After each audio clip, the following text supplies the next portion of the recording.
I think সকলে কিন্তু খুবই ভালো আছো।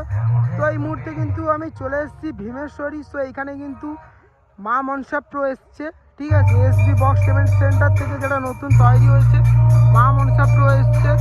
তো এইখানে মেনলি এটা কিন্তু কালী পুজো উপলক্ষে চলে এসছে। তো এখন কিন্তু কোনো প্রকার মানে কী বলা যায় স্পিকার চেয়ে গান ফান কিছু দেয় না, মোটামুটি এই সাধারণ গানের ওপর কিন্তু এখানে মোটামুটি টেস্টিং হচ্ছে মা মনসা প্রো, যেটা কিন্তু টাটকাবাড়ের কিং নামে খুব সুপরিচিত। তো সামনে থেকে তোমাদের দেখানোর চেষ্টা করবো বন্ধুরা এখানে মা মনসা প্রো কেমন বাজায়। তো অবশ্যই তোমরা আমার এই ব্লগটিকে কন্টিনিউ দেখো, দেখলে কিন্তু সবটাই বুঝতে পারবে। আর বন্ধুরা তোমরা যারা যারা ভাবতেছো যে কীরকম আসবে এই ভীমেশ্বরী বাজারে মা মনসা প্রো দেখতে, সো সিম্পলি তোমরা ভীমেশ্বরী অঞ্চল অফিস চলে আসবে। অঞ্চল অফিসে এসে এই পাকার রাস্তা ধরে মোটামুটি চলে আসবে। রাস্তায় কিন্তু মেনলি মণ্ডপ রয়েছে, কালী প্রতিমার মণ্ডপ, আর এইদিকে দেখতে পাচ্ছ মা মনসা প্রো।